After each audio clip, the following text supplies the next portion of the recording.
de l'intuition, je pense. Quand j'ai commencé dans ma carrière, évidemment, j'étais au niveau de la configuration des systèmes. Ça demande des capacités d'analyse et d'être très cartésien. Plus tu montes, plus tu dois mettre ça un peu de côté et faire de la place à l'intuition, à l'intelligence émotionnelle. C'est pas vrai que tu as une réponse avec une certitude. Il faut que tu fasses un peu un acte de foi et tu te dis, je pense que c'est par là qu'il faut aller.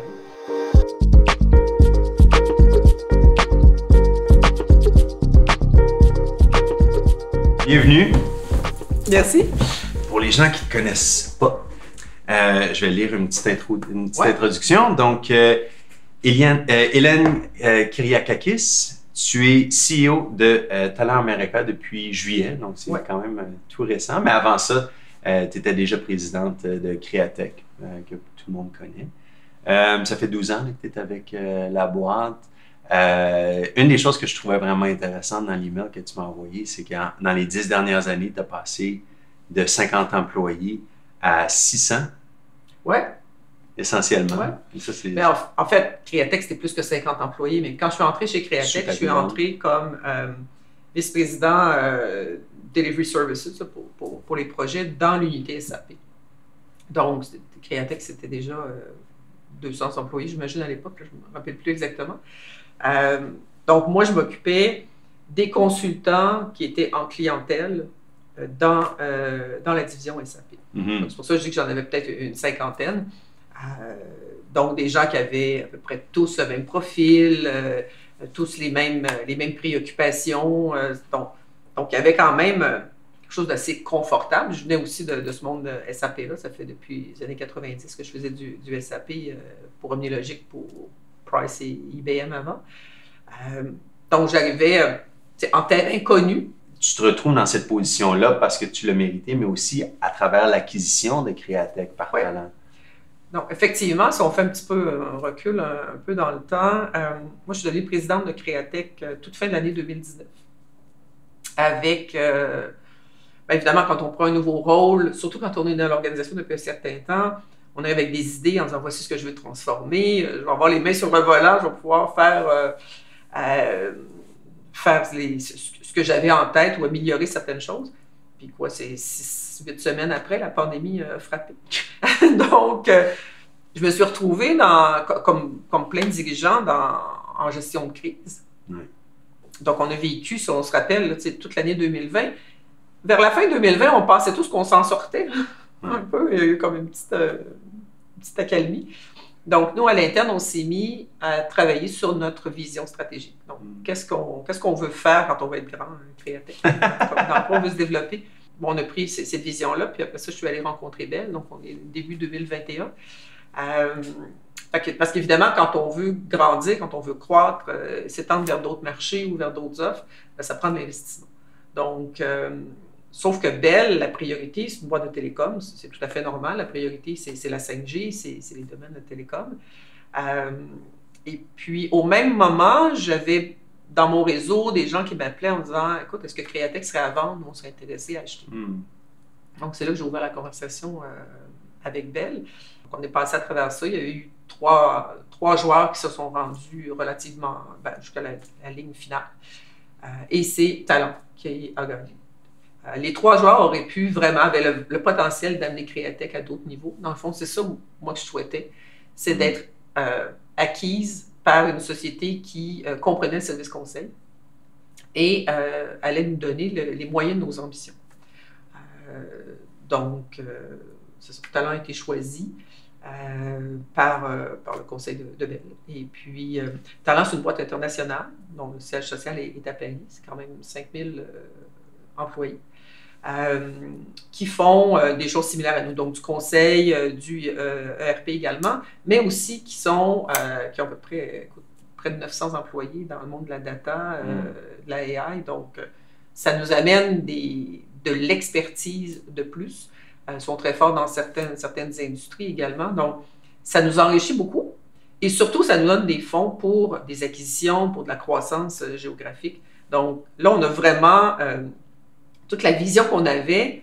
On a pu même être encore plus ambitieux que ce qu'on avait fait à la fin 2020 Puis, parce qu'on a vraiment le soutien des 4 fondateurs, plus d'un fonds d'investissement qui est derrière. Donc, ça a été une excellente nouvelle pour nous. Comment qu'on fait pour gérer ça? C'est quoi les clés du succès, mettons, pour gérer une transition aussi importante? C'est une personne qui est d'un fort calibre en gestion de changement et communication. J'ai ça dans mon équipe, j'ai été vraiment choyée. Donc, elle s'appelle Joanne Théoux, elle est avec nous depuis quelques années. Donc, c'est vraiment le pilier sur lequel j'ai pu m'appuyer. Dire, OK, comment on annonce ça? Comment on prend le pouls des employés aussi? Parce qu'on sait ce qu'on communique, mais on ne sait jamais comment ça va être reçu de l'autre côté. Donc, c'est toujours important d'avoir tout un mécanique en place pour remonter le feedback, savoir où sont les angoisses, les inquiétudes, et remonter à l'équipe de direction pour dire, écoute, voici comment on devrait procéder, quel genre de communication on devrait faire, comment on devrait annoncer les changements. Donc, ça a été vraiment une aide immense. Ce que je comprends, dans le fond, ce que tu dis, c'est il y a 3 choses qui ressortent, mettons, pour une bonne gestion de changement. Ça serait de communiquer le bon message, de se doter de mécanismes de rétroaction, puis ensuite de pouvoir avoir l'agilité de remonter, prendre des décisions en fonction, ou prendre des actions en fonction de ce qui nous est dit. Oui, tout à fait. Donc, c'est sûr que ça a été... J'ai la perception, parce qu'on faisait des sondages anonymes aussi pour vraiment être sûr qu'on allait chercher le vrai input. On avait soit des gens très favorables et très enthousiastes, ou des gens qui étaient comme, on va voir. Okay. Donc, déjà, c'est un bon baseline. C'est ça. Fait que dans l'année 2022, comme toutes les entreprises, oui, on a perdu des employés parce que c'était une année où il y a eu énormément de mouvements. À la sortie du COVID, les gens avaient comme besoin de bouger. Mais très, très peu ont quitté à cause de l'acquisition. Donc ça a été un très, très beau succès. Je pense qu'on était capable Vous l'avez bien géré. De promouvoir, dans le fond, les bénéfices. Puis comment est-ce que tu assures la culture? Tu sais, mettons, parce que je veux pas, l'impression que ça peut donner, c'est si on commence à engager un peu plus loin, veux pas, il y a comme...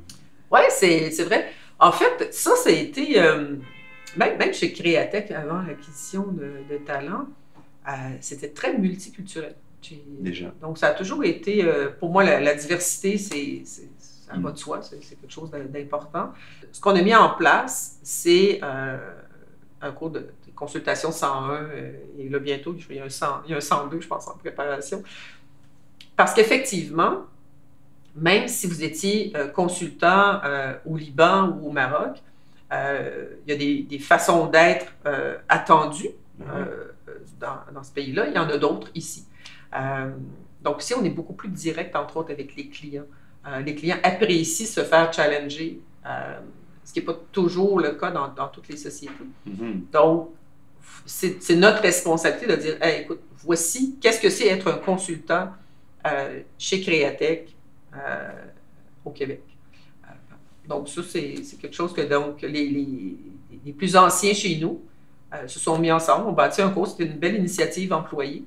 Et maintenant, c'est à chaque fois qu'on a une cohorte de nouveaux employés, qu'ils soient locaux d'ailleurs ou internationaux, passe à travers ce cours-là. Est-ce que ça, par curiosité, ton père était grec? Oui. Est-ce qu'il a immigré de Grèce au Canada? Oui, en fait, il y avait beaucoup d'Européens du Sud qui, fin des années 50, venaient en Amérique.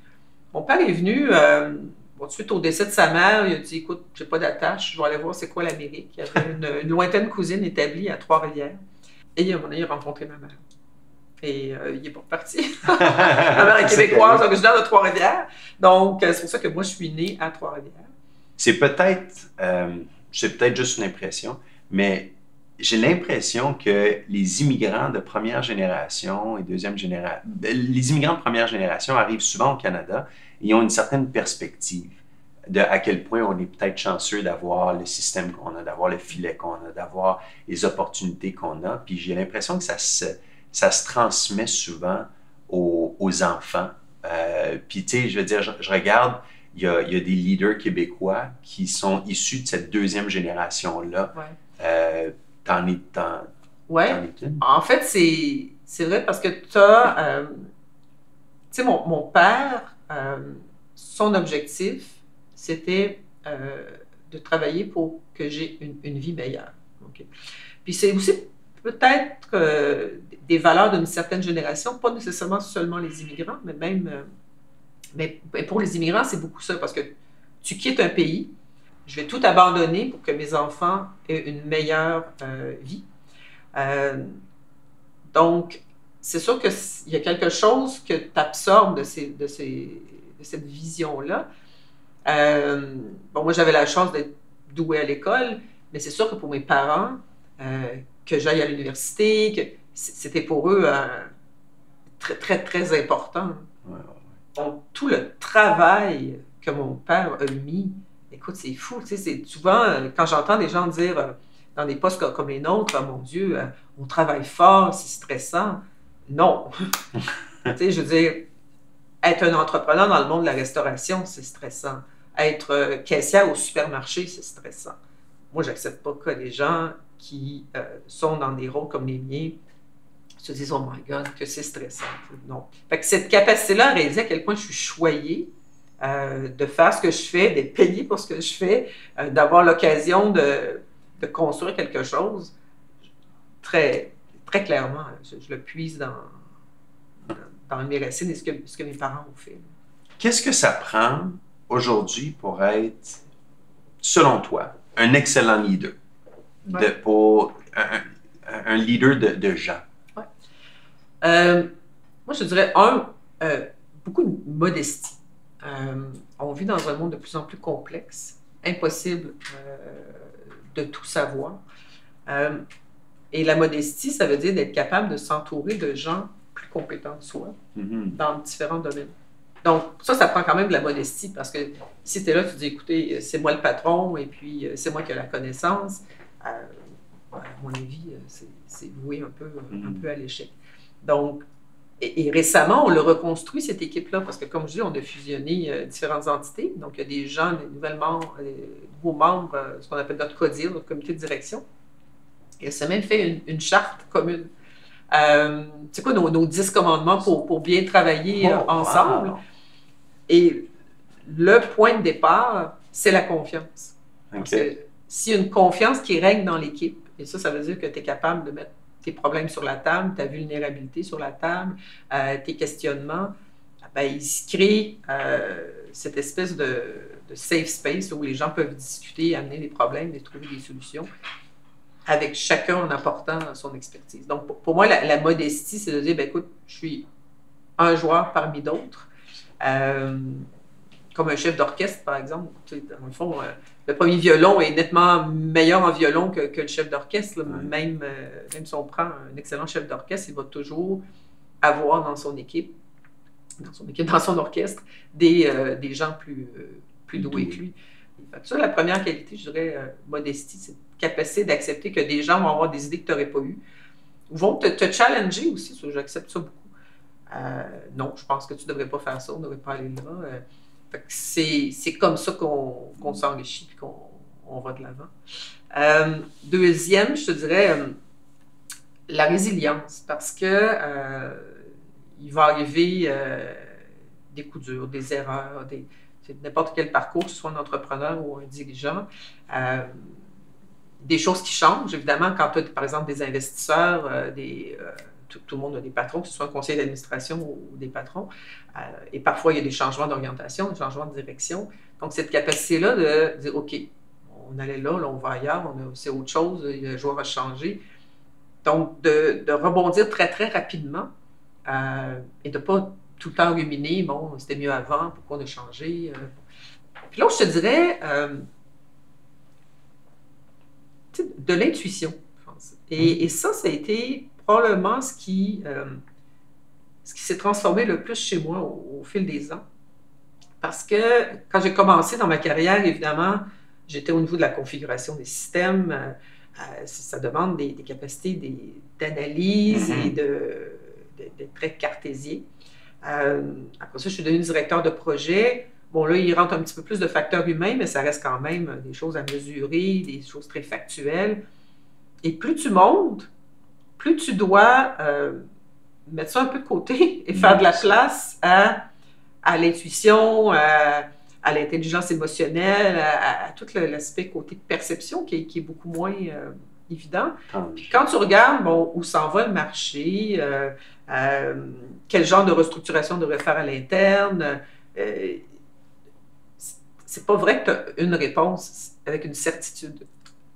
Donc, est-ce qu'on va à gauche ou à droite? Bien sûr que tu as beaucoup d'analyses, puis tu peux avoir des chiffres et tout, mais à un moment donné, faut que tu fasses un peu un acte de foi, puis tu dis, je pense que c'est par là qu'il faut aller. C'est un apprentissage aussi, hein, parce que quand on vient d'un monde de technologie, ben, ce qui a fait notre succès, ça a été au contraire des choses, on a été très facturable, très, très mesurable, tout est mathématique d'une certaine façon. Ouais. Donc, cet apprentissage-là pour laisser place et faire confiance à ce qu'on ne sait pas encore, ça, c'est tout un art qui se développe, je pense, avec les années. Ouais. Je pense qu'également, tout bon leader doit être à l'aise dans ce qui n'est pas toujours 100% mesurable pour être capable d'avancer. Si tu avais, je vais finir sur une chose, si tu avais un truc à te dire, tu recules en arrière, puis tu te dis, écoute, porte attention à tel trait de caractère, continue à le développer, ça va être une des choses qui va te permettre, qui va t'ouvrir le plus de portes, ça serait quoi? Wow! C'est une bonne question, ça. Si je retournais, qu'est-ce qui va...